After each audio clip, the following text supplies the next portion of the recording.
welcome back to another episode of the 135 Footy Show, proudly part of the WesWes Network. I should probably say Mauro Lee, Tongan Language Week. But yep, round 24, done and dusted. Another week of rugby league gone by, shot through. So welcome in the boys as we wrap up another weekend. Hello, Bobby. How's your week been, bro? Yeah, how's it, boys? Good to be on. Missed last week, so it's good to come back on. Yeah, week's been all right. Weather's been up and down. Been using the crappy weather as my reason for not being out, bringing the yard and keeping that grass down. But today was nice, man. It was nice and sunny here in Auckland, so I figured I'll let the grass dry a bit before I mow it tomorrow. Thunderstorms tomorrow. My match Kayana, how are you, mate? Malo Tans, Malo Bobby. Yeah, Seki, man. Malo Apito to our listeners. Been Seki, bro. Been good week for 48. Real good week. A lot of interesting matchups. Warriors back in the top 4, so things are going well. It's a great weekend of footy. We'll start off as we usually do, guys. We'll get straight into our All Eyes awards. Let's start with some of the good stuff. Bobby, your All Eyes for the weekend, bro. Yeah, bro. My All Eyes came from the first game of the weekend, that Thursday night game between Storm and the Panthers. That was a great game, bro. Back and forth. What you'd expect from those guys. Yeah, hard out. And it was a really quality game between two quality teams. And, the Storm have been in the top 4 for a while now, and the Panthers are just storming their way up the board. My All Eyes I gave to Harry Grant, purely for those 2 plays that he pulled off in the dying stages of that game, bro. Like that whole fake we'll talk about the block play that he did with poor old Leota, where he ran out and pretty much clotheslined Moses Leota just to get the penalty. And then the play bro. And then the play right at the death where he just dummied and everyone and his dog, bro. He sold the kitchen sink and the whole house on that dummy, and all those Panthers just lapped it up, and he ran straight through under the post. I haven't seen a try scored like that probably in a long time. So my All Eyes for the weekend's games goes to Harry Grant. Yeah, nice, bro. That's I think he shocked himself when he looked up how well it worked. Like, everyone's gone. Where's everyone? Madge, your All Eyes, bro. Who stood out over the weekend, man? Yeah, also mine comes from one of the Friday night games, the Roosters versus the Doggies, bro. And I'm giving it to Nofahu White, who started at lock, been playing lock lately for the Roosters. And a somewhat upset win, bro, but he was colossal. 113 meters, 16 hit-ups, 6 line breaks and 2 tries, man. The 2 tries, but I just thought like his performance in that pack kind of really just provided the extra impetus that they needed, man. I thought the Roosters were on fire, but because of that pack, it's pretty scary that they're kind of planted in the that top 8, man. Because on their day now, you would say they can go pretty far in the finals. But yeah, man, his performance, man, went so a long way. Guys like Tedesco and what's his name, Sam Walker, yeah. Sam Walker, space getting most of the flowers, bro. But I thought Walker and Savala kind of had a bit of extra space there, man. Yeah, bro. Nofahu White was huge, also. So yeah, they're gonna be scary prospect, bro. That performance over the Dogs. Yeah, man. Yeah, Roosters White, look like nice call, bro. Like, they're coming right at the right time. Like we said earlier, like a few weeks ago, like they're starting to look good. Robson's been there; he knows what he needs to be doing this time of the season. So, good call out. Like, I don't know if it's an old post, but I saw he's came out. He's half Tongan, half Samoan. Oh, but yep. he said he's Kiwi at heart. So Yeah. that's his Oh, I home. forgot to mention. Yeah. Bay Roscoe Vikings Junior, bro. So, yeah, born and raised back home in NZ. But not too sure where the allegiance for rugby league lies. But yeah, if you're the Kiwis, bro, you would be, calling them up, man. Yeah. Lies with the Kiwis. He debuted for the Kiwis last year, and he's pretty keen to represent for the Kiwis. Yeah. Nice. He's got very proud heritage. Samoan mum, Tongan dad. Shout out to Ofa. So my all eyes over the weekend, Jai Gray. Man, he was awesome in that Rabbitohs game. Went over to Johnny's, watched it with Pete and Johnny. They fell out. But yeah, now I'll give my flowers to Jai Gray. I think my mic's gone back to the other ones. Yep, let's get over to your Kaea Kele, boys. I'll start with you, Madge. Sure, Kaea Kele over the weekend, bro. Yeah, bro. I'm gonna put a whole team up there, man. Plus the coach, Manly Sea Eagles, man. I didn't get no picks, not many picks during the week, so I threw the kitchen sink at this game, and got no love in return from the Sea Eagles, man. But just their last month, man, after their win over the Storm, man, 4 weeks ago, kind of brought out, lifted everyone's expectations of them. And you look at their roster, man, they should be at the very least a top 8 prospect. Was I thought Trebojevic is slowly coming back to he's not the Trebojevic of old, but him, Kola, who's every time he touches the ball, he's fucking dynamic. Hapwari, Saab, they have mean ass finishes. Garrick's pretty solid. So that backline, man, with Luke Brooks and Cherry Evans, you just scratch your headles. It's and I know they've had a few injuries in the pack, and they probably don't have their number one pack there, but still, that backline should suggest they'll be higher than where they are. And saying that they're only 2 or 4 points out of the 8. But yeah, I can't put my finger on it, man.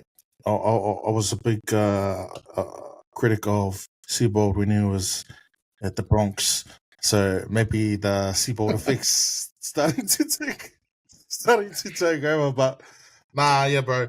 I don't normally. It's a team game, and I don't really want to put it on the whole O. But there's just too many high quality players in there, bro. Especially Cherry Evans, man. DCE. What's going on with him?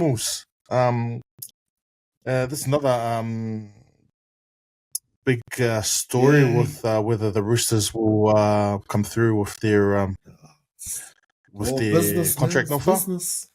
Especially with the performance of Savala and Sam Walker. Like you think to yourself, so why want to pick a 36, 37-year-old on the decline when we've got these two young fellas, hitting their prime soon. So, not to say it's his fault, but he's one of many fucking top names in that team that suggests they should be higher than where they are. So, Kaea Kele, team award, Manly Seagulls, mate.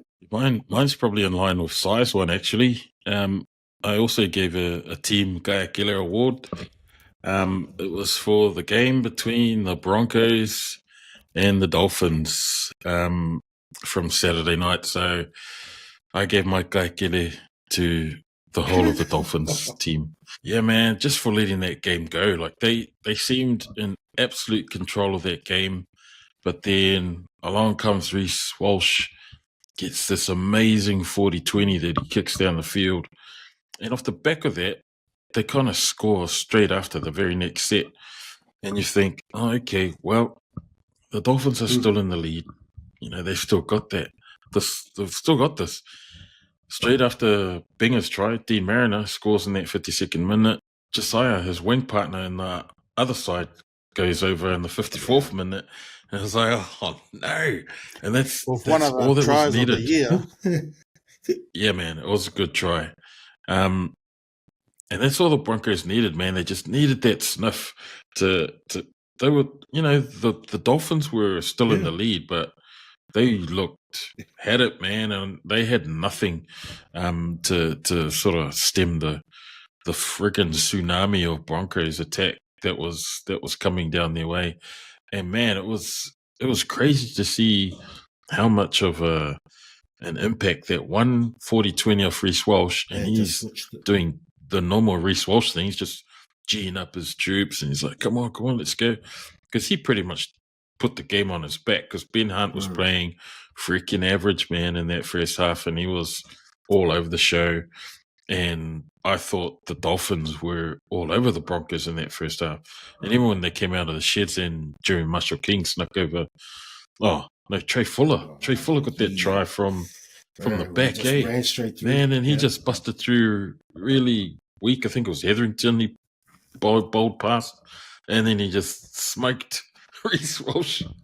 Carrigan. It was Carrigan, the turnstile. Oh, yeah.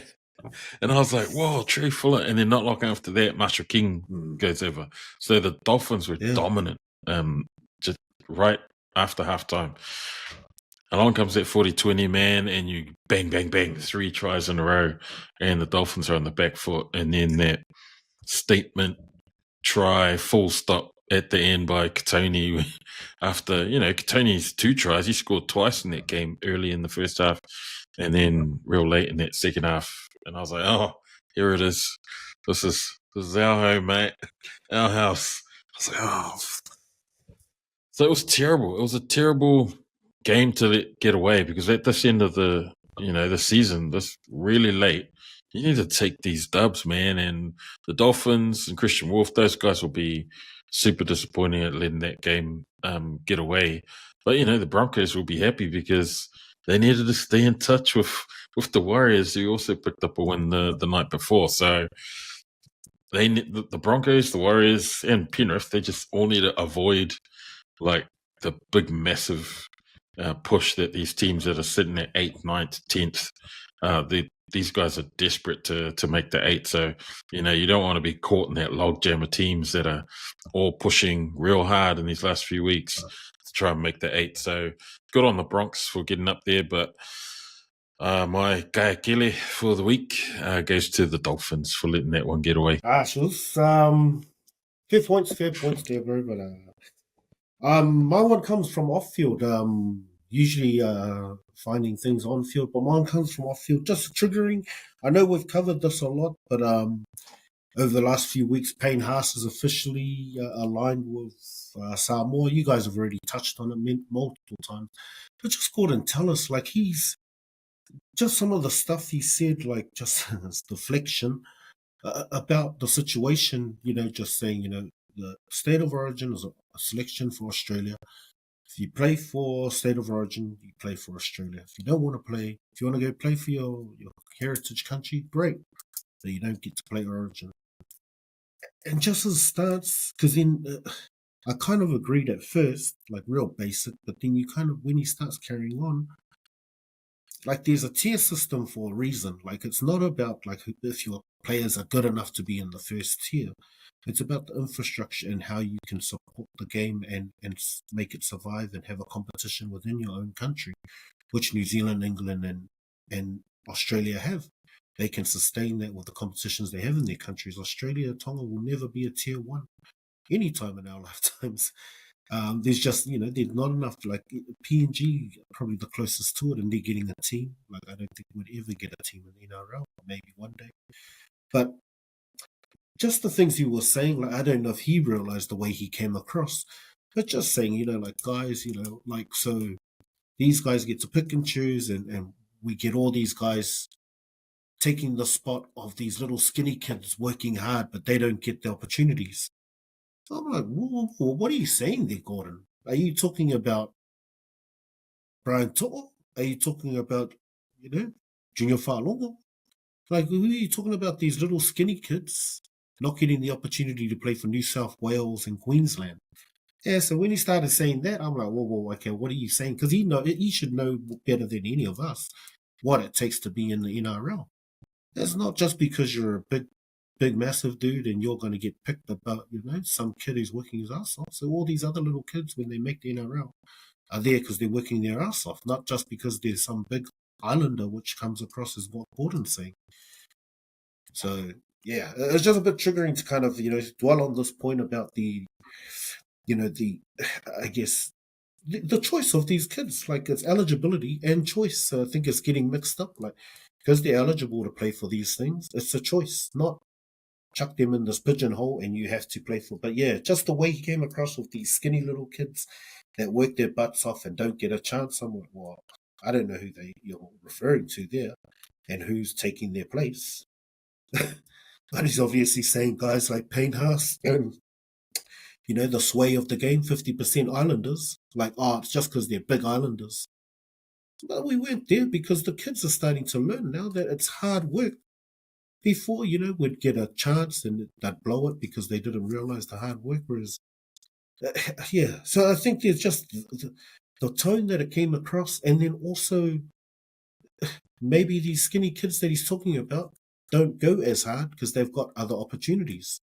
Whereas these island boys, be it they're skinny or big, are working their asses off because they don't have these other opportunities. NRL is life, and that's all they've got in front of their view. So when he's saying it like, just because these boys are big, somehow skinny little kids are missing out, that just sounds racist. It's the only word I can find for it. Racist. Colonial. I don't know if you guys wanted to touch on that any further. I know Tino hasn't committed yet, but it comes back like, why are they crying? You got Max King, Carrigan, all these great Australians, yet they never cried when Luai, Critter, and To'o were pledging allegiance back then, even Hammer back then. Because you had guys like Latrell and Turbo all in front of them, and Teddy. Now that we're getting these guys who are at the top of the game, all of a sudden it's a problem. So I guess you guys have touched on it already, multiple times. It's just frustrating. You just hit the nail on the head, also. Like, it's the issue now because Samoa's a threat. A couple of years ago when the Panther boys, you could probably say maybe To'o was at the top of the tree at that time. But, Luai, from an Australian point of view, you'd be like, oh, no, we can cover Luai. There's probably like 3 or 4, 5 8s on his level. Critter, about 2-3 years ago, Critter wasn't the Critter he is now. But now, when you look at that lineup and you see the quality of players, nearly at least half the team, half the lineup, possible lineup of that Toa Samoa, these guys are the best in the game, man. And now you're taking over, and now the Payne Haas, who arguably the best prop in the game, has decided to go over. It's just a threat, man. They're Fifavale, because the rules ain't changed. Exactly. The rules has been the same for a while now.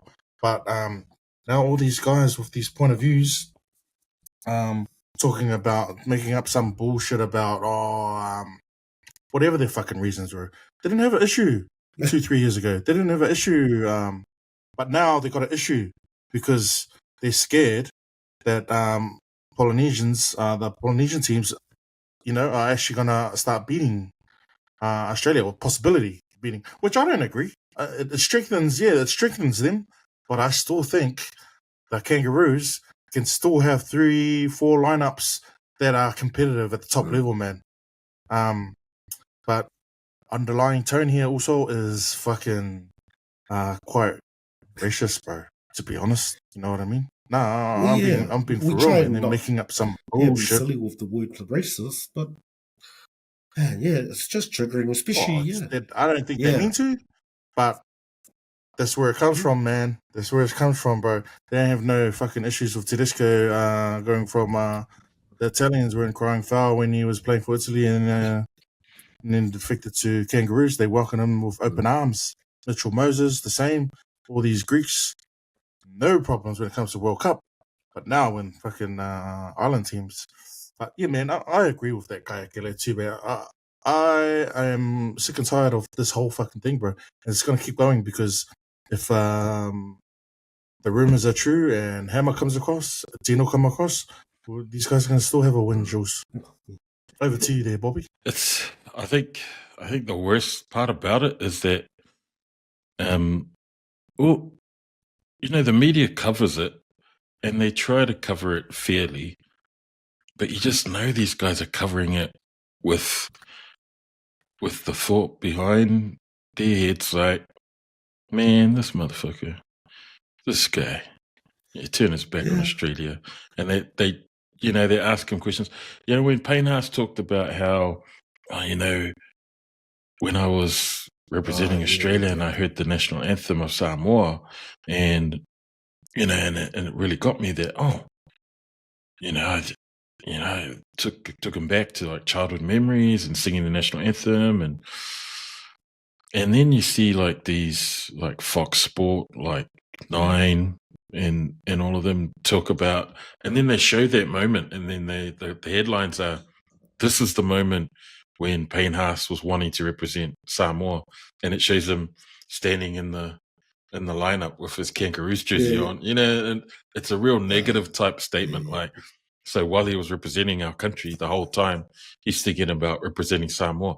They're taking that statement that Payne said publicly, and they've turned it into this really nasty way of portraying Payne like he's not a real proud Australian, or he's not a.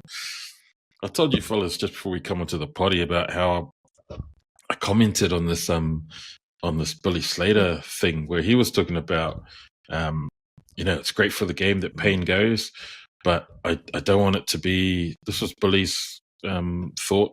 I don't want it to be where these boys chop and change, where they come to Australia or go to Samoa, and then next year all of a sudden things don't happen how they want them, and then they want to come back to Australia or come back to New Zealand. I don't want it to be like that. And Billy's got a good point. I don't think that's going to happen with any of these island boys. But the whole thing is around state of origin eligibility, right? Like tier 1 not allowed unless you're going to represent Australia, but tier 2 all goods. So because Samoa and Tonga are tier 2 international nations, the rules as they stand for state of origin say that those state of origin coaches can select those Samoan and Tongan boys. That's what's got a lot of these Australians. Well, they're knickers in a twist about it, because they want anyone who represents New South Wales or Queensland to then go on to higher honours internationally and represent Australia. What a lot of these people. So I put on a comment about how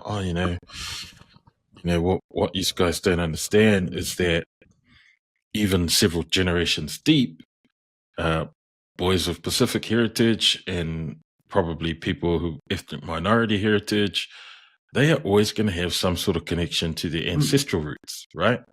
And the reason why these white Australians and probably white New Zealanders as well don't understand it is because they're so disconnected from their European roots that they don't have a reference point to understand why it is Payne or Taumalolo or Fafita, all those guys want to represent the heritage of their parents, right? They think, oh man, you're born in Australia, raised in Australia, born in New Zealand, raised in New Zealand.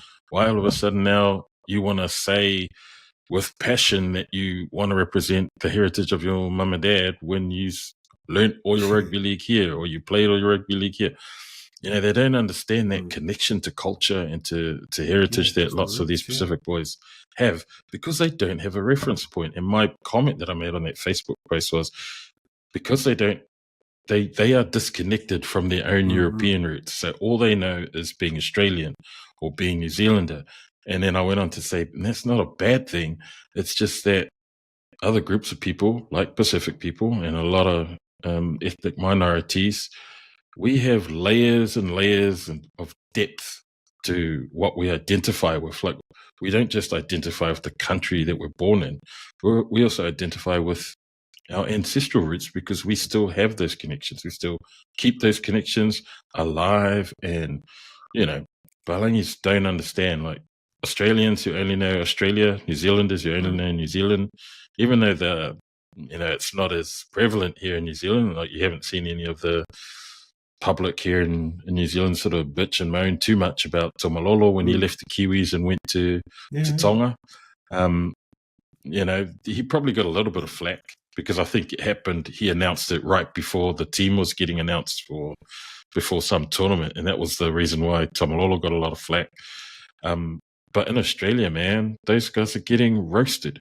And so one of the things that I pointed out to this Karen that was having an argument with me was like, man, Payne Haas is as much a proud New South Welshman and Australian today as he was yesterday. And then her comment back was, no, he's not a proud New South Welshman or a proud Australian. He is a proud Samoan. And I was like, bitch, you don't turn off being a proud Australian or a proud New Zealander when you sign up to play for Toa or for Tonga. Like, that's what a lot of these, and this is where Simon alludes to that, oh, it's starting to sound racist. Because it is, man. They have these real Eurocentric thinking where it's only one way. It's got to be this Eurocentric, we're all Australia, one Australia. Man, Australia and New Zealand are multicultural societies. But the only people that are making it multicultural are all the other cultures that come into Australia. The Balangis that live in Australia, they don't have any culture. Like, it's just Australia and that's it. But yeah, they don't understand that the boys have more connection to not just where they're born. It's also where their family are from. And man, Pacific people are massive on family. So why would you then hate on these boys and say shit like, oh, he's not a real Australian? I was thinking, man, Payne Haas bled his guts out, even though it was only for 4 tests. Man, he does not do half-hearted. So he wasn't half-heartedly representing Australia. He was still the man, you know, cutting up for over 150 odd average meters in those 4 tests. So it's like, come on. And like Si said, they're only hating because for the last 4 out of 6 years, he's been prop of the year. So, you know, he's at the peak of his powers. He's at the prime. And if you look at those props of the year since 2019 or 18, they've all been Brown brothers.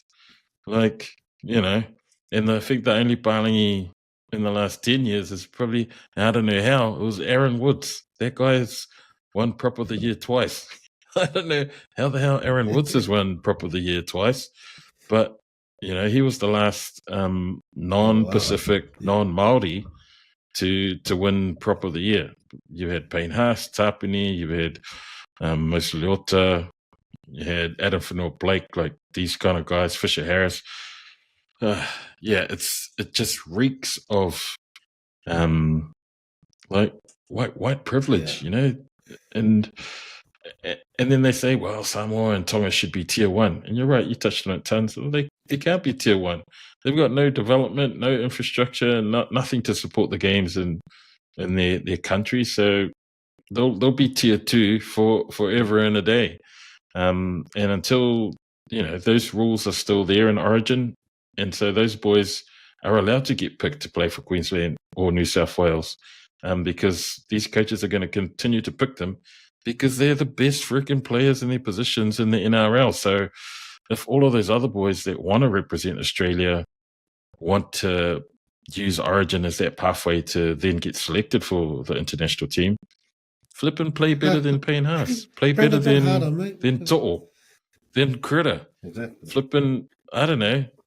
And if you're going to say, well, they learnt all their skills here, well, all these other Palangi boys learnt their skills there too, and they didn't get selected for State of Origin. So, come on, all things being equal, our boys just seem to be levels above those other boys that aren't getting selected. Yes. But, you know, if you rule them out, and they're not tier 1 nations, then you're just being racist. Like, if they stop getting selected because you want to pick the Australian people players that want to play for Australia, then you're just, I don't think that rule will ever come in, because it'll just look like racial selection. Like, it's a stupid thing to say, but it'll just look racist. I don't want to keep going, but it's just like, it's so simple. The view, like, obviously hasn't been thought through, because let's say Australia go on to lose against Samoa or Tonga, and then they enforce this, and now you just perpetuate your problem, because now you're not letting these best players come and upskill these other players that somehow, because they're not Islanders, they can't play good enough, are going to make Origin, and now Origin's not a spectacle, and Australia's, like, okay, what are you actually achieving? One hand, you're saying we want the international game to grow. So, do you? Do you really? Yes. I don't know. So, do you want to jump in with something before I cut this off? Just as we were talking about that, this is hopefully the last time we're talking about that. But there's some news on the Fox Sports website that Tino might stay put to Australia. That's the latest article. I wouldn't mind. Good on him. Just even it up. From the Sky Makarana. So yeah, hopefully that will stop us hearing more bullshit crying from people, because it's a bit tiring, man. Like big props to anyone who puts up their hand and goes to play for the Islands or stays put to the Kiwis, Kangaroos, whatever. But it's just tiring, bro. Like us as proud Polynesians, we don't need no reasons, man. Like, big ups to you. We understand the pulling power of representing your ainga. But yeah, Tino, he's Afkasi, so he's chosen to do the same thing that Payne's doing, he's representing his heritage, man. So that was all. I just thought, just balance it out, because there's probably the next news for the next few days is Tino staying put. That'll keep the boomer Balangis happy. Just on that, like, now that Payne's decided to play for Toa Samoa, it's put all this unnecessary pressure on all the island boys that still represent the Kiwis or Australia. To now all of a sudden, now it's like, oh, hey, yeah, no fahu, you're half Tongan, half Samoan. Who do you want to play? And so I saw that article come out yesterday where Fahu was like, oh, I got selected for the Kiwis. I credit getting selected for the Kiwis in last year's Pacific Championship for his form this year in the NRL. And he talks about how he's always wanted to play in the black jersey when he was young. He could have been playing for the All Blacks. Like, he was that good. He was playing like Roller Mills, and then he got selected in all the Auckland rep teams in both codes, like Auckland Rugby Union and Rugby League. But he decided that league was more his thing. So I touched on Bay Roskill, and then he ended up out at Marist and all sorts, and then he went across to the Roosters. But he came out and pledged, I really enjoy playing for the Kiwis, so I want to play for the Kiwis. But, I am half Tongan Samoan, and maybe one day I'll be lucky enough to play in the blue jersey of Toa or the red jersey of Tonga. And so, now I'm thinking, these boys don't have to come out publicly and now state this, just because you've got all these like nasty, salty ass Pailangis hating on Payne Haas. It's like, well, let's check with these other islanders. Tino, Hammer, are you boys gonna play for? Now we're starting to question your loyalty when the national anthems of Samoa play. What are you guys thinking? So what? And is Payne Haas any less Australian? He must be reading all the vitriolic comments that are online about this issue now and going, holy shit, man, I've grown up in Australia, lived my life here, I love Australia, but it looks like there ain't no love coming back for Payne. It's like, hard out. This is not someone who's like, I'm just here to get my pay packet. I really want to play for Samoa. Yeah, man, and they bring up Origin. They just want to get selected for Origin because they know they get 30,000 or whatever. And I'm like, these boys don't play for money. And what do you think they're going to play for Samoa or Tonga because those people can pay them big money? There ain't no money in Toa or Tongan Rugby League. That's what these silly people just don't understand. It's the connection. It goes way deeper than just freaking money. And if they change the rules and then all of a sudden you don't see any of the Toa boys or the Tongan boys playing in Origin, State of Origin will be a lesser spectacle for it. And, the NRL would be stupid not to put their top flight NRL players into State of Origin if they're eligible in the current rules, because man, you'd just be shooting yourself in the foot. Nice, boys. All right. Hopefully, we put that to rest until next week, probably. Till some other guy brings it up again. All right. I quickly wanted to just touch on some of these boys. Some serious injuries, like not serious, just multiple. Jake Trbojevic, just a few HIAs. We saw in the other game, his brother had to kind of tell him as well, bro. That's too many as well. So Jake had to kind of get forced off. Victor Radley's had a few. Wade Egan and I heard Tom Flegler having an interview the other day talking about his potential comeback next season, just getting into preseason, hoping to sort himself out. My concern is just these guys, especially the HIA ones as well, but I don't know how bad Flegler's is. It's just who has to help these guys pull the trigger? Like, it's such a, especially when the guys are going so well and they're at the top of their game, but these head knocks start to add up. As you look at Wally Lewis now, so I don't know if that's a NRL responsibility, because I guess there is pressures, just from the players themselves, but there's also used to be a team thing where they might push the player to keep pushing through. But then there's these guys are just warriors. So whose job is it to tell them, "Oof, one too many is enough"? I don't know. Madge, your thoughts on it? Yeah, I think it's there already are protocols in place to protect the players. We already see it with the stand down and all of that. But ultimately, I think you look at some cases. Wait for who are the ex Roosters captain? Cordner and also Jake Friend. I think ultimately they made the decisions themselves to retire. So it's like the professionals presenting all the info to these players. Hey man, this is what's happening.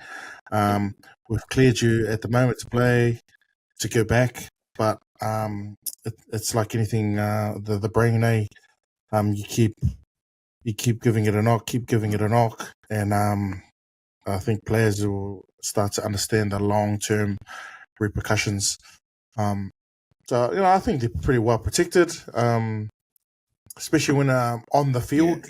Like you mentioned, Trbojevic, they all try to have and you have to take it out of the players' decision. They take it out of their hands because every player wants to keep going.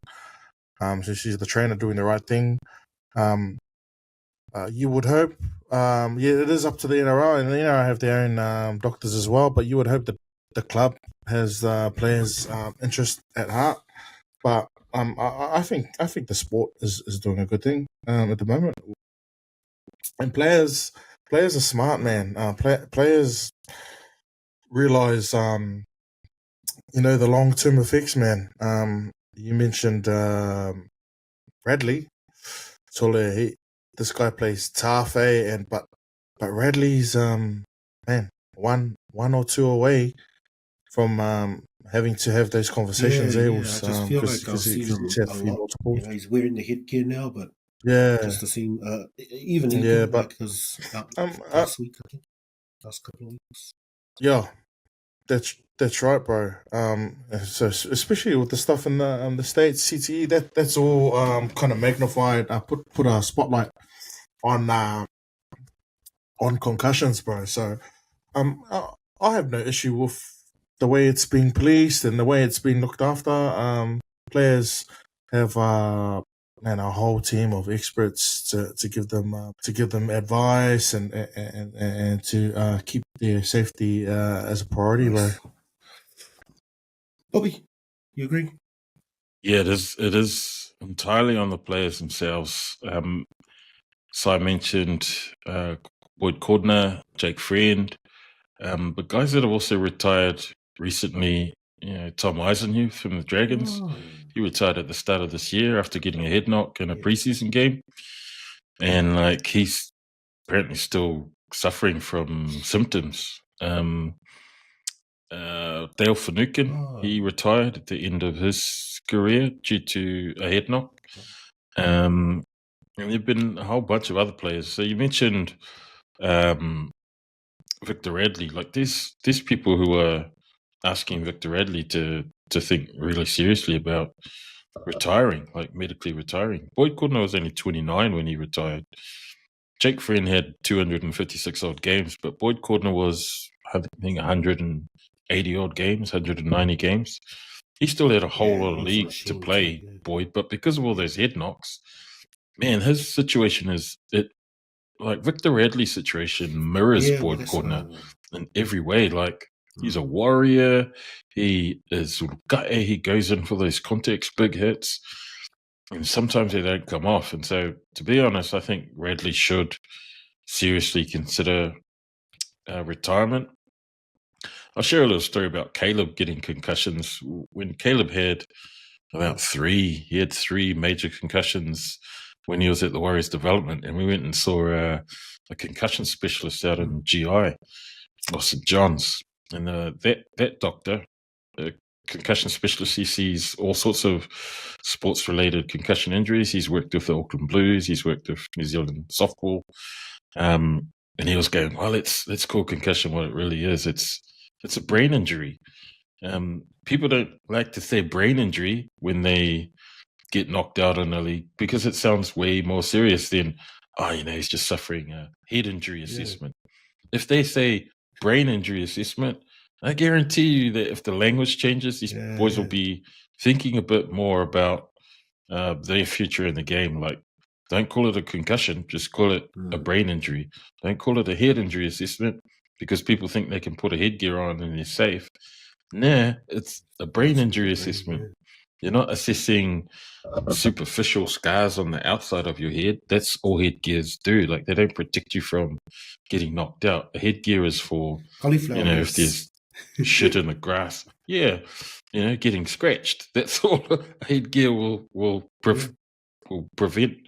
Those are the only injuries they'll prevent. They won't prevent you from getting concussions. So people have this misconception: if you wear headgear, you're going to be a lot safer. No, you're not going to be any safer. You can still get concussed the F out, even with a headgear on. It doesn't really do anything but stop you from getting rucked in the head or, scratches. So yeah, like, man, Gerbo needs to really think about his playing future because, man, you mentioned Wally Lewis, man, Mario Fenech is another ex-player who's, man, he's really deep into that whole CTE. So it's quite bad for Mario. Like, his condition has deteriorated quite badly. So, we saw these guys growing up in the 80s and 90s playing, and they were hard as rock. Yeah, man. Kaea, all right. And there's probably a whole bunch of other ex-players that we watched in the 80s and 90s when they didn't have these safety protocols around head knocks, when shoulder charges were everywhere and every second tackle, clotheslines, swinging arms, getting punched in the face. And, that video that Roger shared on our channel was like, it was only minor. It was only minor. I was like, so that guy got hooked in the face by Clinton Torpy, and it's only minor. Only minor. The man's nose was bleeding. It's a different game these days. It's not ref anymore like that. And unfortunately, the fact that the game's advanced, the technology's advanced, the psychology, the sports science, all the supplements, all the weight training, all of that stuff has made for these athletes to be stronger, faster, more endurance, and it's just made them, you don't have the Marty Bella type prop bodies anymore. These guys are all muscle and all gut air, and it's like there's no soft parts when you're running into them. They're all like, solid like 7-7 was back in the days. So these guys are running at speed to each other. So those collisions are very serious. So, it is on the players themselves personally to take upon themselves, as fans, you want them to play, for forever, but there's got to come a time when they need to take all of that advice and just not be a old gut, and they just need to think about, life after football, because you want to be able to spend all of this money that you made in the NRL afterwards, enjoying life with your family and doing all the stuff post rugby league. You don't want to be spending on your money paying medical bills because you didn't stop when you needed to, Nice, boys. The Clearys were not happy on Thursday night. Harry Grant's antics. You spoke about his wonderful play there to finish that game. Like, no one can deny him that. It kind of raised a few questions, just the media types just around it. He's playing to the rules. Like, I don't know why the Clearys were so upset. Like, maybe they just the pressure. Like, they took it real personal that game, and they weren't happy with Grant playing to that penalty. But we've seen footage now. I think it's come out. When they were doing that same play last year, the rules were changed specifically because Penrith had this good blocking tactic. Your guys' thoughts? I just felt sorry for Mossy, like we were saying before. Yeah, he had a little step, but the way Grant just full on reached out for him, I thought it was a penalty. Yeah. Sorry. Oh, fucking every day of the week, bro. You can have a little whinge and a whine about it, but it's still, like you said, skamati little movement from Mosse, and you could tell, like, see, he tried to position himself in the angle, in the line, angle if he ran straight, and kind of the track of where the player of the ball was coming.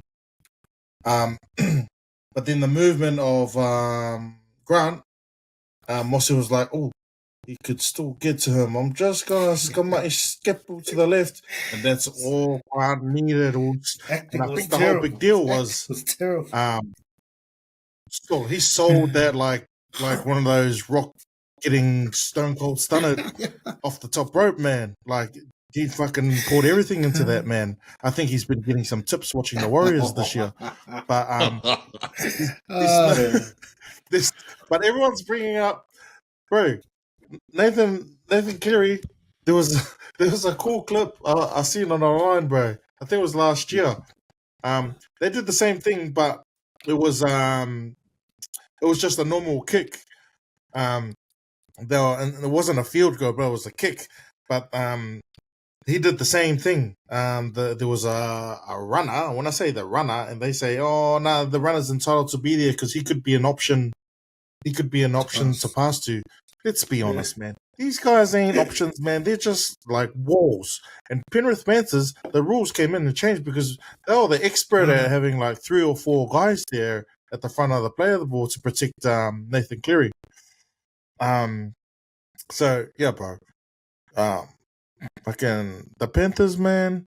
They have no damn right complaining about rules when the trainer does fucking dodgy shit. Just got played. They got played. But that's why they're angry.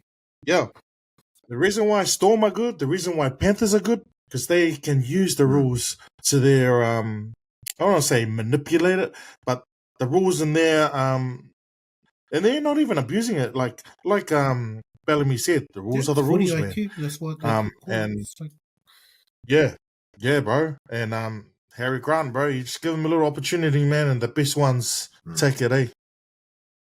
Fair game for me, was. Yeah, I agree with Si. Yeah, it was fair game, but you could tell that it was a lot of gamesmanship on Harry Grant's behalf there. Like, his left arm, like Roger made a comment in our chat where he's like, Harry Grant tackled Moses left arm. Like, he ran in and just stuck his arm out just to hook onto Leota. Like, so, and it is within the rules. Like, I can understand the Panthers harping on about it because they needed to stay in the top 4, and everyone's trying to fight for their spots in the top 8 this year.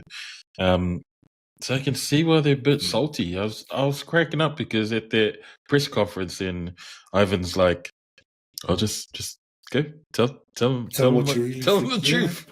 Just tell him what you think. And you gave his son free reign to just unload, and I was like, suddenly you just look like a son, bro. You can never cry, son. And it looks bad because these guys are like they're the most elite players of the elite, right? So it's like, Sully, you take whatever gets thrown at you and you try and just match that same with same. You know, your 40 IQ goes up against theirs, your eliteness goes up against theirs. I think he just couldn't sell swallow grapes the because look. they got. I don't know if that decides the game. It's like, oh, you can't bring yourself to Yeah, say, yeah. Can't bring yourself. And let's be honest, they hated on Harry Grant because finished it. Firstly for that, but they had the opportunity to win it.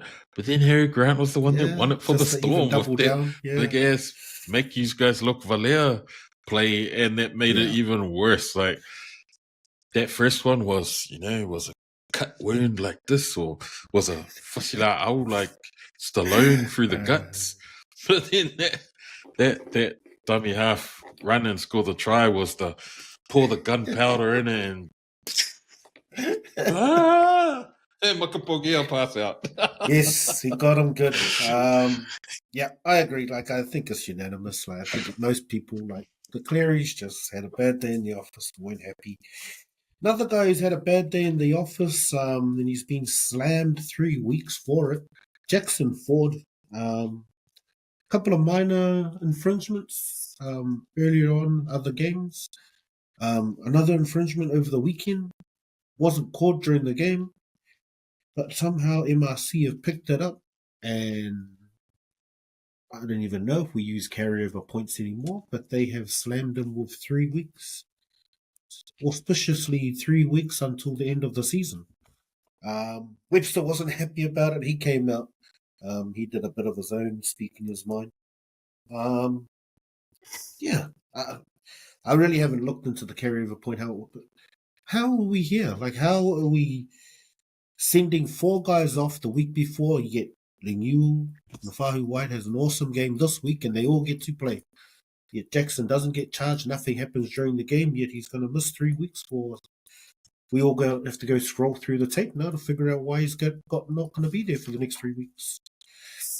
We'll come to you first, Madge. You're obviously in these ridiculous calls. I didn't. To be honest with you, can you enlighten me? What was the charge? What did he do? No one knows. I don't think he did anything. He turned up to the game. I'm thinking it was a tackle. It was a tackle infraction.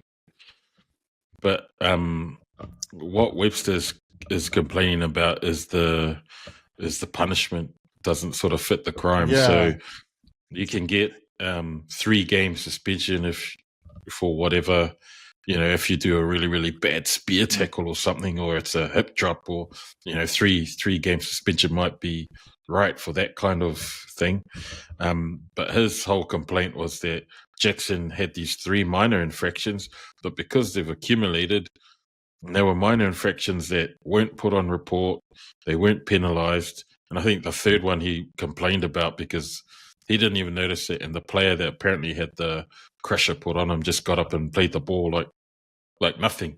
But according to the match review that had a look, they were like, oh yeah, no, that's a third infraction, and because it's third, yeah, 3 game suspension. Yeah. But Andrew Webster's like, what? You go from fine to 3 game suspension on the third one. It just, even though it's 3 strikes, but his whole thing is like, man, they weren't 3 major infractions, there were 3 minor ones, and then on the third one, that's what happens. Like, they could accumulate over a few games, or it would be looked at really bad if you picked up 3 during one game. I don't know whether that's what happened in this case or whether Jackson's accumulated from previous games. But yeah, Andrew Webster's just sort of, his whole thing was, there needs to be some consistency around it, because if you're going to suspend people for minor infractions like that where the player hasn't been put on a report, there was no penalty, the opposing player's just gotten up and played on like nothing happened, why the heavy punishment? That was his point. I don't think it's heavy. I don't think it's heavy punishment. I think if you're to the match review committee, 3 times. I think it's pretty consistent. Like we've seen in the past, some of these players like Warrior Hargroves, Galfusi, do real minor stuff, but get real pretty heavy-handed sentences because of their prior record. And this is just the same thing, man. I think he's been having a bit of a whinge. That must be his Panthers wingers coming through, because it's the same thing. You know the rules, bro. It's like going to school, like getting suspended. Like you've gotten a little detention. You do lines for doing something minor, but now you've done it 3 times. You come to the principal's office 3 times. Now you're going to be suspended. Two chances to fix his styles. And you know what? We have to try and eradicate this kind of crusher tackle because we've seen Reece Walsh suffer one on the weekend. Thank God he wasn't seriously injured. But we got to get rid of these tackles, bro, because it's a technique to try and slow down the ball, but it could also really injure players. So can be minor, nothing happened, but at the same time, man, it so easily can be a major injury, bro. So nah, bro. Play on, Us. Play on. Oh, rubbish, bro. All right, let's jump into our reviews of the weekend of the games. Friday night, back at home, the Warriors up against the Dragons. The Dragons were on a hot roll before this, taking out some heavy hitters leading up to this game too. So I think just with how the Warriors were going before this, I was thought I was talking it up to kind of lessen the blow of going down to the Dragons. He thought I was trying to. I really wanted to kind of point out the form the Dragons had, like, or were having coming into this game. You know, they took out the Raiders before that, and then they went on to pip the Sharks comfortably the week before. So everyone was kind of talking up, you know, the Dragons having this last little push to the end. But man, Warriors were like, I don't know, like they were going, like it was a hard game. Like that first 10 minutes, just back and forth, just just trying to play for position. So, man, Fiangai was fire early in that game. But I liked what I saw from the Warriors. Like it was better than what, like I was saying, that Dogs game. The frustration I had there was they were giving it their all, and they just seemed like they couldn't. Whereas the only thing I saw wrong with this was just killing ourselves with errors. So yeah, I guess that combination, I think that's the thing. Like what we saw is probably what we're going to run into the finals with. That's probably the combination. I see Rocco Berry's back, so moving Payne back out of the starting lineup. But I was impressed, just the consistency of the boys.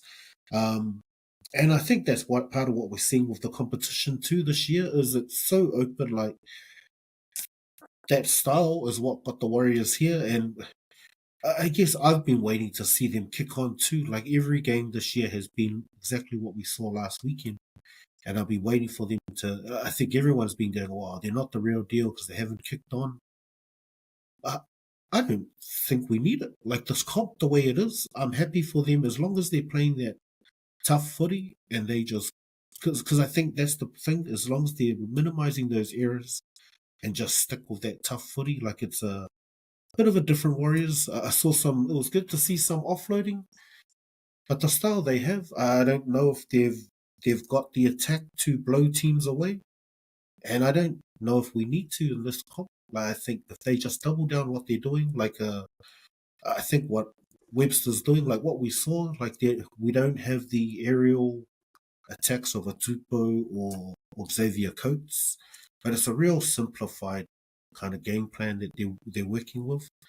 And so I think, yeah, just minimizing those errors. And yeah, so I think everyone laughs like, oh, they're making up the numbers once they go up against these big teams. Because I think they have got those flashy combos. Whereas I think just with the injuries and the changes we've had through the season, I think this works just a very clean, simplified game plan. attack as well. Like we'll talk about it when we get to the Broncos, but you see the Dolphins and the Broncos real expansive early.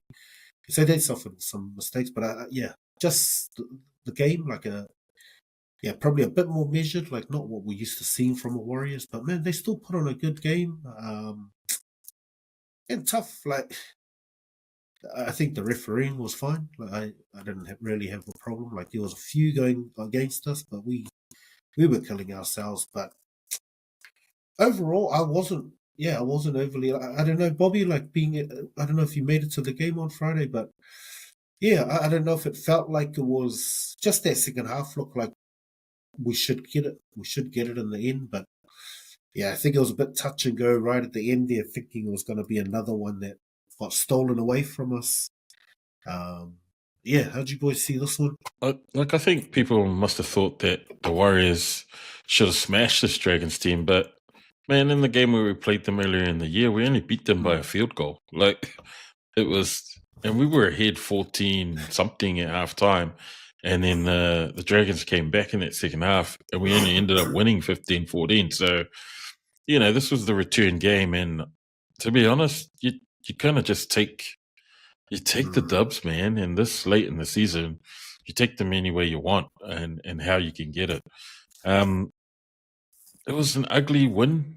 And to be quite honest, like I mentioned before, that the Warriors, it looks like we're kind of limping into the playoffs because we've got so many injuries, but we've got people that are, we've prided ourselves all year on this next man up mentality. So, it's only going to get harder in these last few rounds to try and hit the playoffs with any sort of consistency. Like the Warriors have got Titans next, who they've lost to in their last 3 games. They got Para, and they got Manly to finish with, and like other teams will probably think, man, that's a really good run for them. The Warriors, I'm like, suddenly I'll be happy to get 2 out of 3 heading into the finals, and we just need to, find what we found against the Dragons over the weekend and take them into the following games because, consistency and momentum is absolutely vital.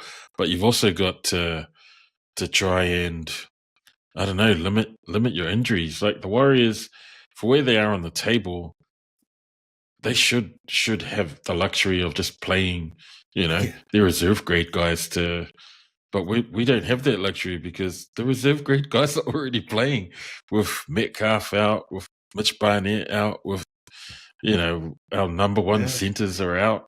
We've got flipping our number one choice fullback, playing in the centers. We've got Taupiki, who's like, there's a lot of stuff that the Warriors are having to contend with, and I'm not using that as an excuse because they just need to deal with the personnel that they've got. Sounds like it, mate. Excuse of the Broncos, but Broncos are probably facing the same sort of uphill battle with the loss of their halves. They've got to try and get to the playoffs too without Reynolds, without Mam, and they would much rather have those guys than Ben Hunt in there at the moment. And so, like the Broncos, we just have to pick the players that are our standouts, like Roger, that are our game breakers. You need those young guys that were firing early in the year, like Lecker and them, to really sort of come out and do a job for us in these few remaining round games.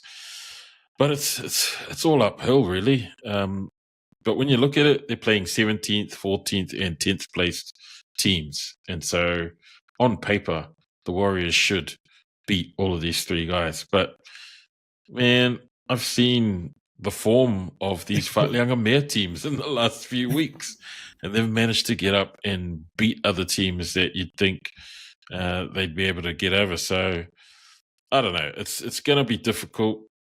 I feel like it's not going to be easy. You mentioned how the comp's really tight, and hard out it's tight. Like there's still 4 or 5 teams that are vying for that 8th spot, and you've got us, the Panthers and the Broncos still trying to battle it out to see who's going to be 4th, and that's going to go right down to the wire to see who's going to be in that 4th spot.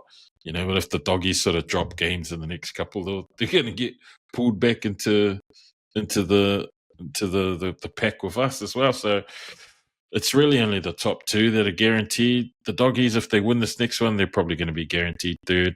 But that fourth spot is really up for grabs. Like Broncos, Penrith, us.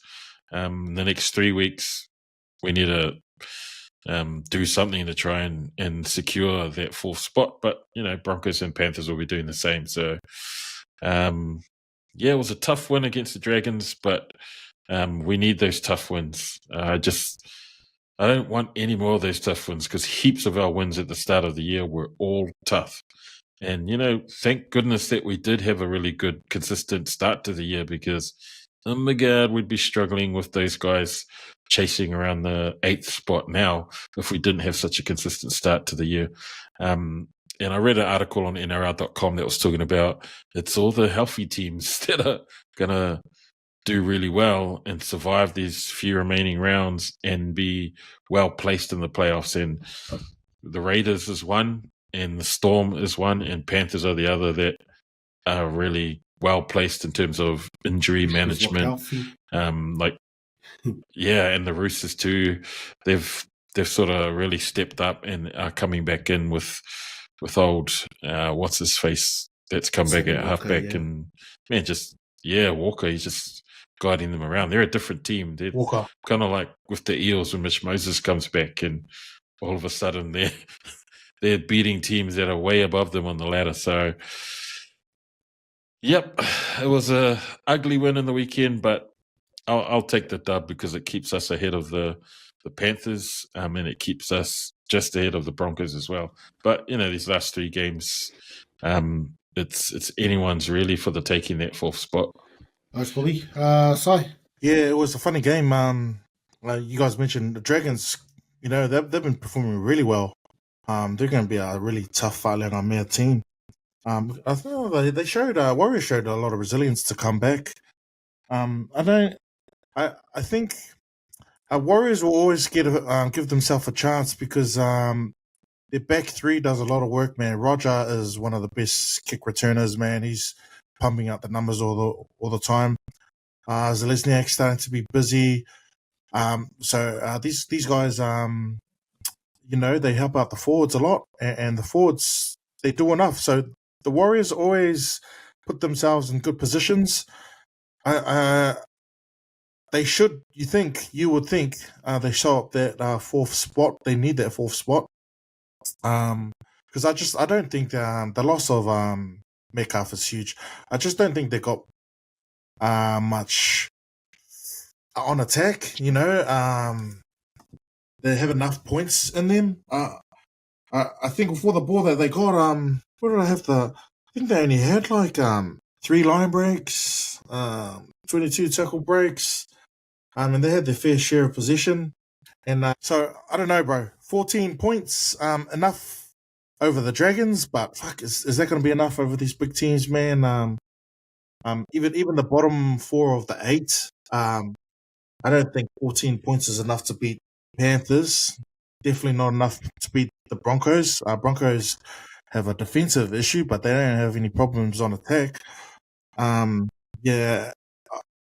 And like I said, I like putting the boot in, but they've had a really good year. I just don't think they've got that little bit extra to go too much further into the finals, man. And you would think the game. I think Titans. That should be a definite win for the Warriors because of the way the Titans have been spanking them lately. At home in a must-win situation, I'm gonna put the house on the Warriors. But the game that's scary for me is the Eels because, like I said, the offensively Warriors don't really give too much on attack, bro. In terms of providing opportunities, and the Eels, these guys can score, man. Especially with Moses there. So my money's on the Warriors to make the 4, and if you're in the 4, you've got a chance. But just on evidence, bro, at the moment, I don't think they have it. they have to show it in the next 3 games to really scare teams, man. You look at the other 3 teams, bro, that are guaranteed: Storm, Raiders, and the Doggies, man. Hand on heart, I don't think both of you will give them a chance against any of those 3 teams. I do. Like, I think that's the thing. Like the way all the media, blind. like based on the evidence, the last month. This is the thing. Like the way the Warriors have gone all year, everyone's laughing when we said they'd be in the 8. Now they're in the 4. Yet you listen to all the media, just skip them. They go, "Oh, Doggies, this," and they're probably not going to have but the Raiders are still looking good, and the Storm and Panthers, they just totally skip the Warriors. So, like, again, people just ignore the fact that they're in the 4 right now. Like it's only because Metcalf's been gone for a very long time. That the guys have done enough to get us over.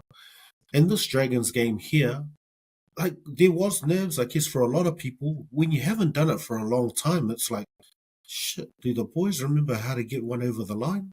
So I think that was the real issue over the weekend. Like the reason it got so close is just being in that grind for so many weeks. You kind of get into a mode of survival, and it was almost like they're allowing these kind of scorelines. So I think they'll break out of that. Like again, it was a new combination, but I guess this is the thing. Everyone wants the proof. Like everyone wants to go, "Oh well, we haven't done it, so what gives you the confidence?" But they're doing it. Like the fact that they've gone to the top 4 now, and they'll probably stay in the 4, like you said.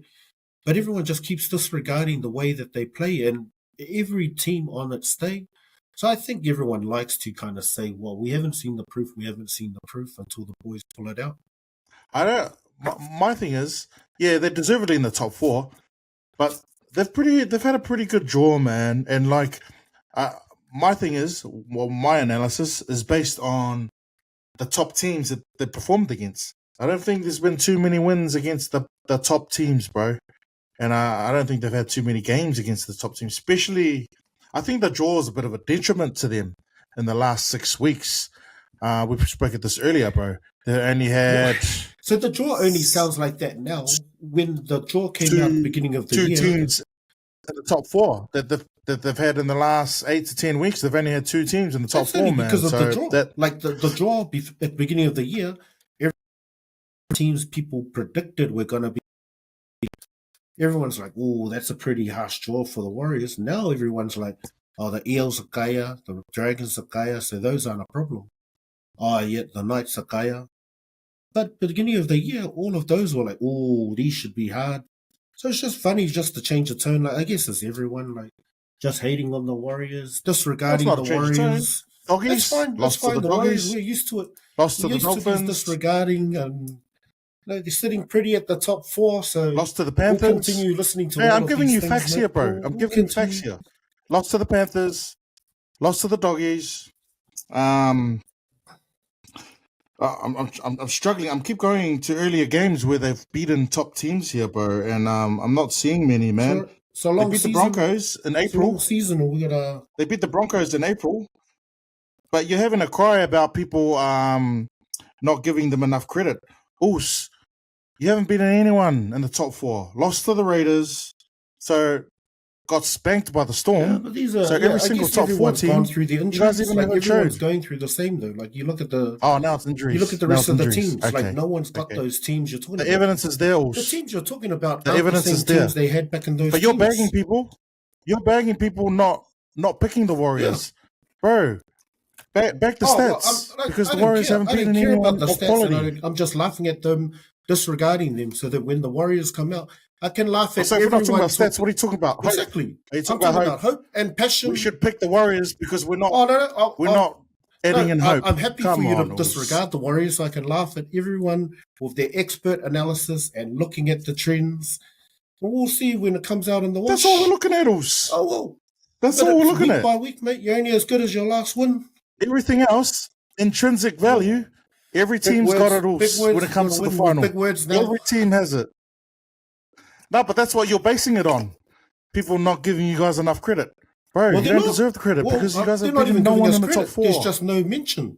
Like, at least give us some analysis, give us reasons. But when you just disregard and don't even That's mention fair enough them, criticism, Us. you just skip a That's team. reality, Us. That's based on facts. Well, we'll see what the facts are You in laugh 4 all you weeks, want, mate. bro, but you can't reverse those. Well, but that's the thing. Mate, go through it, bro. I'm looking at the draw, and you guys have beaten no one in the top 8, apart from the Bronx. Oh, wow. That's all that matters to me, then. That's all that matters. That's all that matters. Triggered much. All right. Come on, Bobby, man. any more on the Wise before we move over to the next game? Nah. Up the Oh, Wise. actually, Ugly quickly win, I'll before take we it. go on, the first try that got us back to even playing field was the Adam Pompey try, which Flano couldn't help himself having a cry about. Oh, I've been playing the game since I'm 4 years old. What's not a try last week is a try this week. I don't know the rules anymore. Bro, why is he having a cry when King Tonga is clearly reaching out, just trying to make a play for the player when he's been beaten? Yet Flano wants to try and have a cry like the rules are changing. So, yeah, maybe Flano should have been my Kaea Kele for that.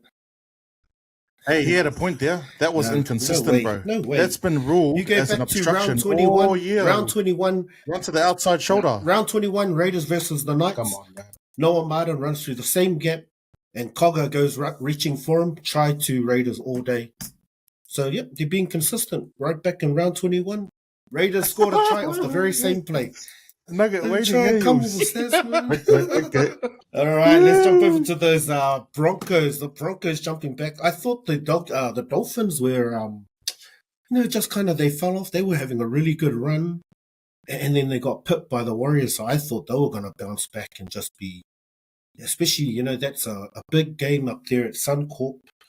Messi opening 10 from both teams, like just both all-out attack. Like you were saying, these teams got points. And no one was holding back, so just a little bit messy while they were trying to get their game on. But an awesome spectacle to watch, like just the style, knowing that both these teams weren't going through the motions and playing field position. From the 20, both of them are just gunning it, trying to run their plays. So you could see what they were trying to do. And yeah, like Bob said, the Dolphins look like they got it on early, and they seem like they found that momentum. And yeah, there were signs there when I think even like everyone was like in that second half. I think 60 minutes or maybe in the 60th minute, like 30 to go, they pull up the live ladder of the Broncos falling out of the 8. So it was like, 2 tries down, and all of a sudden, even the media was starting to put out the perspective like, what happens to the Broncos? But man, Walsh pulled it out. He looks like he works better. I think just with that new combination, you caught it last week, side with Walters there. He's a natural 5'8", and it kind of showed just his freedom to see things and kind of have a look around and have a go. Benny Hunt seemed to settle down. His kicking got better in the second half, but yeah, it was almost like Walsh just had a bit more freedom to have those, to have a go, and almost, still a bit of hit and miss, but yeah, the more he tries, and yeah, it's a law of averages. I still don't know. They look good against the Dolphins, but I don't know. Bobby, come to you. Broncos are real rocks and diamonds team, eh? Like, I'll be honest, when Reece Walsh gets it wrong, he gets it wrong really badly. But when that dude gets it right, it looks freaking amazing. And it looks like he's got the ball on a string, that 40-20. Like, when Reece Walsh is in electric good form, you can't stop Reece. And that's the kind of Reece Walsh player that the Broncos need in the next few weeks and heading into playoffs. Like, they need that Reece Walsh. They don't need the Reece Walsh pecking his head because he's throwing a forward pass for the second time in the game, or a knock on, or he bullets a ball into Katoni and then Katoni knocks it on, and then he has a big ass sook at Katoni, and and it looks like they're falling apart on the field. They need Reece Walsh that can just do those miracle freaking plays. Not only that, he was kicking them like Man, it was poetry in motion, man. He was doing those left foot Dan Carter kicks. Like he was Dan Carter in the game. Yeah, bro. Like, and that's the Reece Walsh that is the elite Reece Walsh that the Broncos are going to need heading into the final few rounds. And they needed him in the weekend because the Dolphins had it all over them in that first half, heading into the start of the second half. And you just felt like the momentum was all the Dolphins, and it was going to be all one-way traffic in that second half after the Jeremy Marshall-King try. And then that 40-20, man, sliding doors moment, right? It was, if it bounces short, it's not a 40-20. Or if it goes out in the full, not a 40-20. Dolphins win that. But from that 40-20, man, 3 tries in a row, and then that final one from Katoni at the end. The Bronx look the goods when Reece Walsh is on fire, and he needs to be the man to pick this team up in Adam Reynolds' absence and Ezra Mam's absence, because he's the only one that's got that creative flair that works for the Broncos. I guess the Broncos are lucky that they've got really, really good outside backs like Shibasaki, Staggs out. Man, those guys are talent and speed galore. Like, man, Binga and then Karapani in the weekend, they were really good.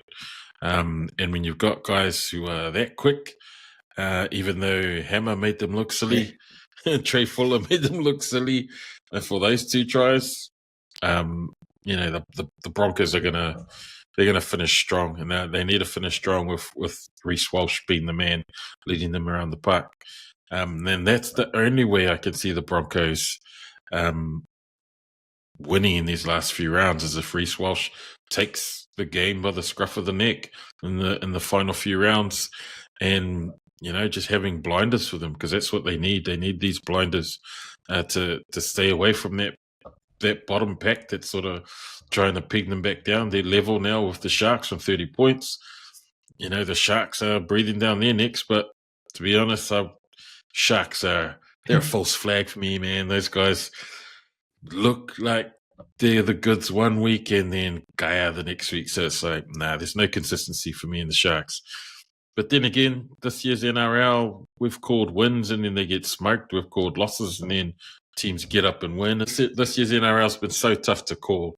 But yeah, the key for me for the Broncos is Reece Walsh. If that man gets it together, then they look unstoppable when Reece is playing in that kind of mood. And look at what he did to the Dolphins. Like, they were distraught, man, and they had no answer for anything that the Broncos were throwing them after those 3 quick tries. It was like, suddenly you're still in the lead, and nah. Yeah, nah. But good on the Broncos. They deserve to take the dub with that kind of comeback. And the Dolphins, well, that's why they got Mike Kele this week. Right. Yeah, it was. I never really questioned the attack the Bronx have. I think Reece Walsh being at the top of his game is kind of like a extra cherry on top. But man, he just goes to show he can win a game on his own. I thought defensively, man, 28 points is too much to give to a team, especially a team outside of the 8. But then you look at that Dolphins spine, man, and that's pretty attacking spine, especially with the addition of Trey Fuller there, and that pushed Hammer to the centers. But you still got, you know, Marshall King, Katoa. No excuses. It was pretty poor first half, I thought. But when they put it all together, man, that second half, I think there was some good resilience. On the current team list, I don't know. If they come up they come up against like Panthers in the bottom 8. That's a tough one, man. They definitely need. They reckon they're going to get Reynolds for the finals. But a Reynolds fresh from injury in the finals, what's that going to look like? But they're a dark horse team. They're a dangerous team in the finals, bro. In elimination, they really need the Warriors to and the Panthers to slip up over the next couple of weeks to be premiership chance, Broncos need to be in that top 4. Yeah, bro. I don't know, bro. I just think defensively we haven't really seen it consistently. But they can score points, man. They got plenty of points in them, and not having Ezra Mam and Reynolds in the team, it kind of almost frees up Reece Walsh a little bit. Feel like it. But then it's all gonna start all over again. I don't think that spine of Hunt, Reynolds, and Walsh has really kind of gelled. Like, I feel like Walsh doesn't really know when to come in and do his thing. But yeah, it didn't really tell me too much that I already didn't know. It was an entertaining game, and especially Broncos versus Dolphins at Suncorp is always going to be tough. But yeah, I thought a little bit. They're in that chasing Packers. I put Panthers. And again, no disrespect to the Warriors, bro, but I put the Panthers alongside that top 3 as Raiders, any of those Storm, teams Panthers? are favorites, Raiders, Storm, bro. Panthers, you mean? And Doggies. Yeah, those. Yeah, and the Doggies. I thought even though Doggies haven't been too good the last couple of weeks, but they've consistently shown finals footyals. Warriors, Broncos, Sharks. These are the teams that are competing for the bottom 4 of the 8. You know, I think there's a little bit of gap, So like Warriors and Broncos and Panthers, man, that's the fight to get that 4th spot, bro. But because you don't want to play, if you're the Warriors, you don't want the Broncos or the Panthers in the first elimination game. If you're Panthers, the same thing. Any of these 3 teams are playing against each other in an elimination final is dangerous. And then top 4, bro. Anyone's in with a chance. You mentioned when Reynolds comes back, like you're right. Like it does cause a bit of a headache now. Like these guys look good, and the final 3 games solidify that kind of combination too. You get the Knights and Cowboys, which I reckon are real good games for those combinations. Like the Dolphins was a hard game because they're attacking style. And so yeah, I think these next 2 games are real good for the Broncos, solidify that defense, get those combinations right, and then you get to finish with the Storm, which is a good test leading into the final. So it's a good run for the boys, but it is a headache. Like when finals come, I reckon they're going to look real good by that Storm game. And then Madge is left with the headache of, do you bring Reynolds back in now that things look a bit more settled? Reynolds is definitely going to go straight into halfback, even though he's fresh out of injury.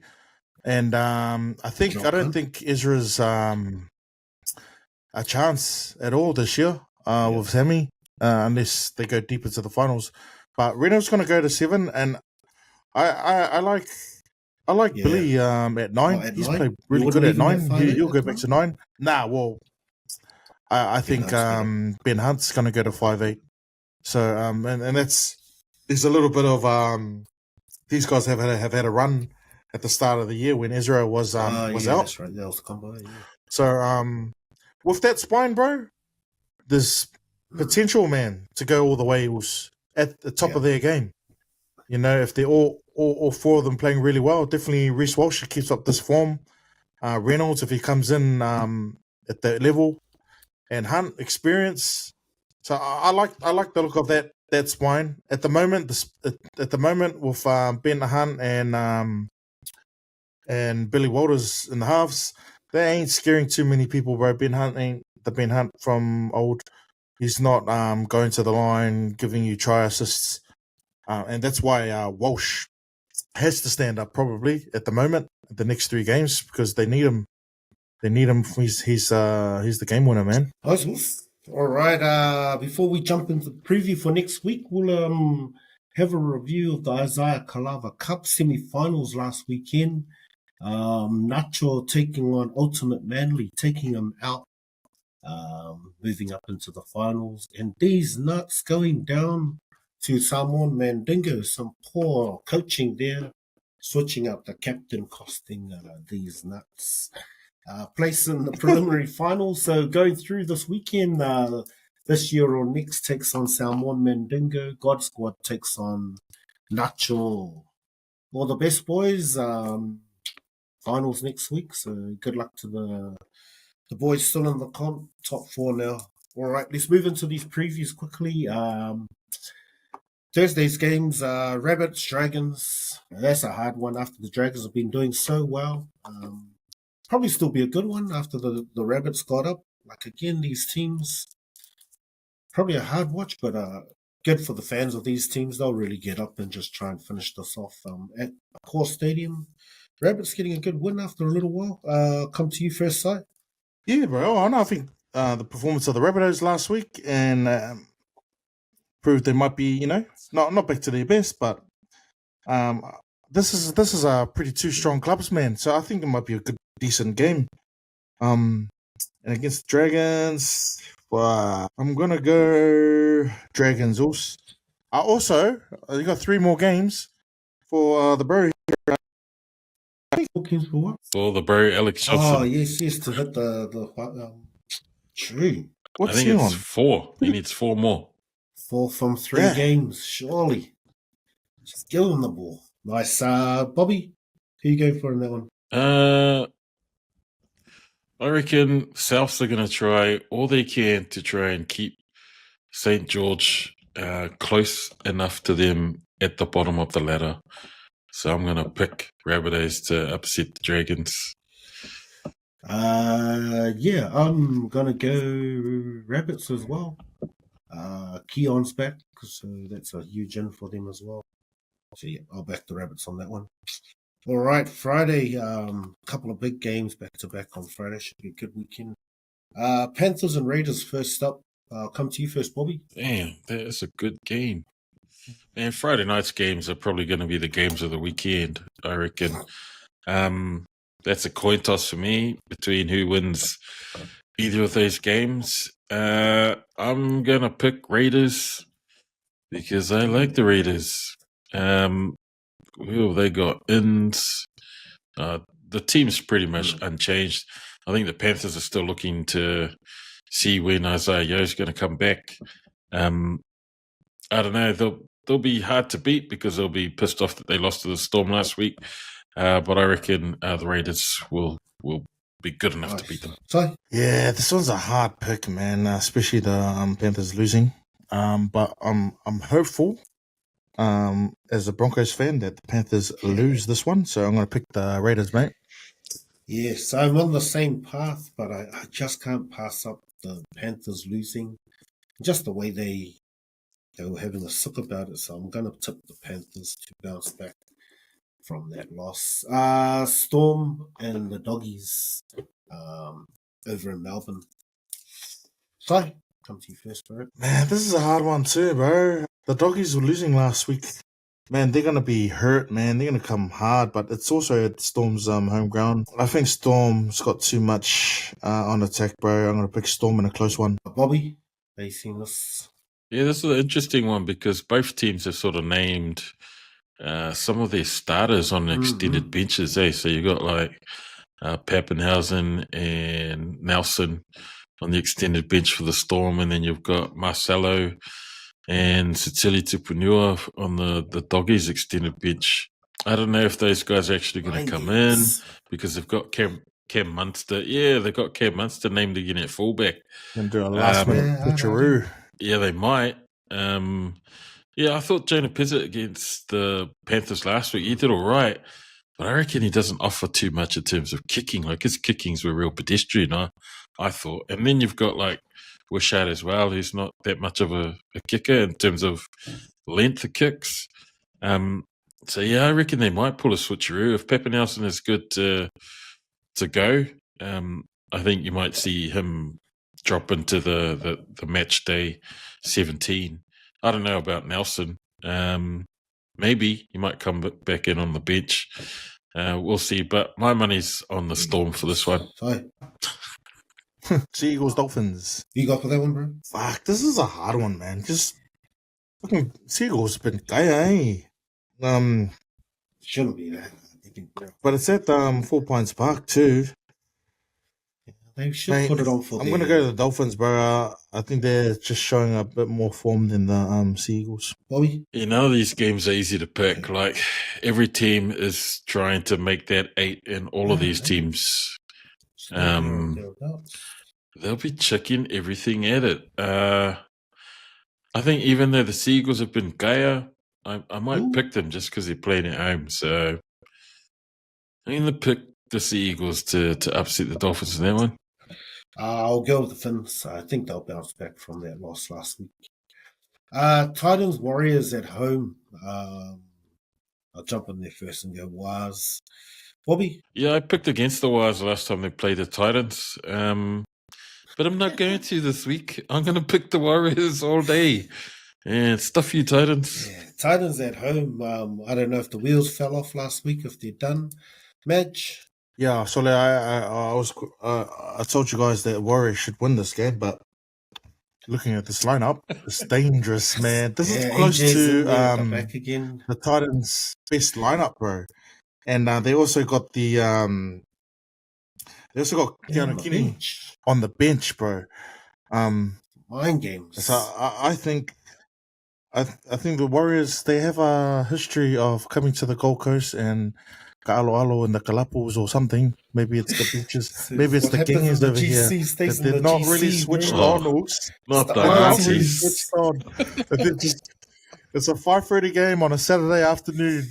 You know they ain't thinking about the game, man. They're thinking about the casino and what's happening afterwards. So this is my upset of the round. I'm gonna go Titans, mate. Titans. You know it was a fucking beating last year.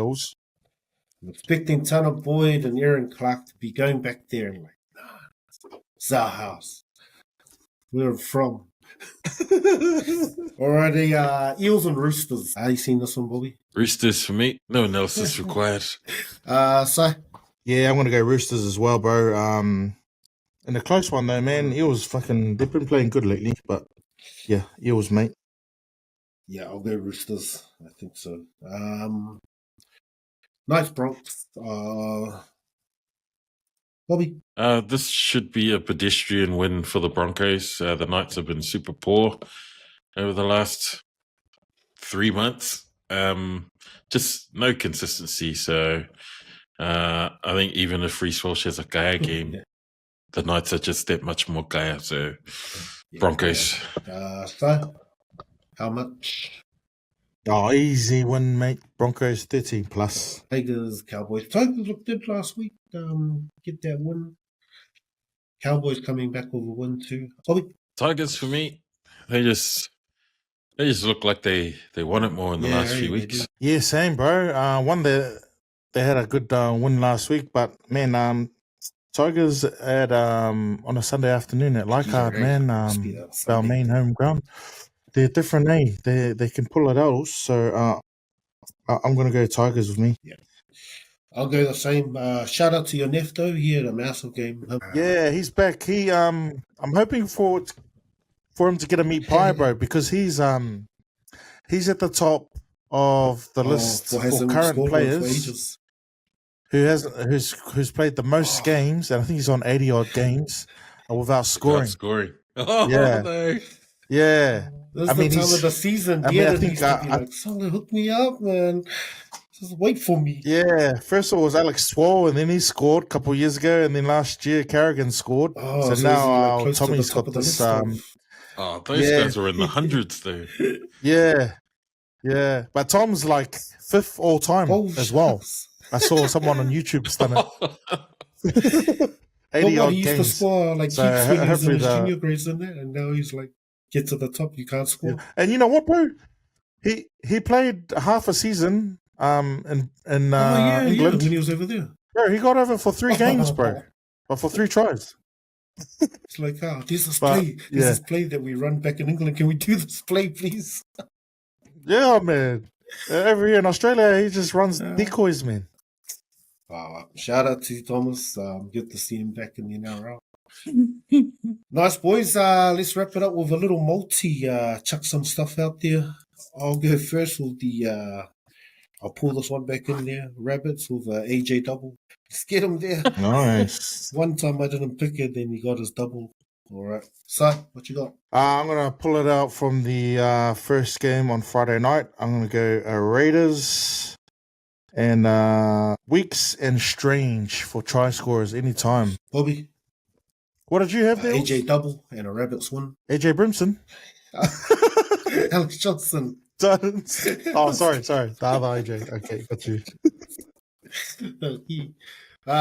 Bobby, round up your multi. I'll pick from the Storm Doggies game, and anytime try scorers, I'm going to go with Xavier Coates, and I'm also going to go with Harry Grant. Harry again. Coates and Nice, boys. As usual, people gamble responsibly. These are just tips. Don't be too serious. $2 enough. Nice, boys. Any last words, Bobby? No, not really. It's been a hell of a week. Well, actually, I do want to say shout out to Caleb. He made the Akarana team. They'll be training soon. And then the man got rung up by some Blues third division in England rugby league comp. yeah, Some random ass team called some random team called Workington. Right. I don't know. He's looking at it at the go, moment. mate, go. Yeah, it's only a 10-month contract they said, so I was like, you can might go as well see go the for it. and I'm not going to be here to look after you. He'll be a bartender over Worthington or wherever. Yeah, I never even heard of it. But it's funny because they got like the Super League, and then the second division down is the Championship, and then the third league down from that is I didn't even know they had three tiers of professional league over in England. 2 leagues above NRL. Yeah, I reckon. So yeah, he's got some thinking to do whether he'll take that or not. So season though, yeah, good on yourself. it's really good. Yeah, well, his Rabbitohs have been Kaea, and then he was super disappointed when they signed Ed Gossi. True. The Warriors. It's like Garofai. What a big loss for the Warriors. So, any last words, Us? I'm gonna big shout out to my under 15 Kunga Crushers 7-a-side girls team. They're up and looking after the last couple of tournaments. They got one tournament coming up on Sunday, and yeah, man, these under 15 girls over here, man, they're killing it, and some of them are like 13, 14 years old. Nah, 7-a-side nice. union, bro. Oh, shut off. 7-a-side union. It's a big learning experience for me, mate. 2025 to coach kids, but not only that, girls. Yeah, it must be. But you don't swear when you're coaching the girls. Yeah, well, I do, and that's I have been told by a few people. So I feel like a bit of a dinosaur, man. And people are attacking me on the other podcast as well about that. So it's a learning. It's learning, but I'm a very emotional person, so I have to fix that. Nice, Wolf. But yeah, big ups to all the girls, bro. The next tournament coming up over here in the Gold Coast. Shout out to the other podcasts on the network. 135 channel have got Chief of War reviews. Go check them out. You can go check out all our other podcasts on the website. Shout out to Samoan POV. yeah. Hello, also. Great fan there. Keep it coming. Keep it coming, people. Follow the Samoan POV. But thanks for tuning in. I think that's Bob Tainga. WesWesNet.com. For the other websites, go follow us on the socials and YouTube. Thanks for tuning in. We'll see you guys next week. Great. Sure, boys.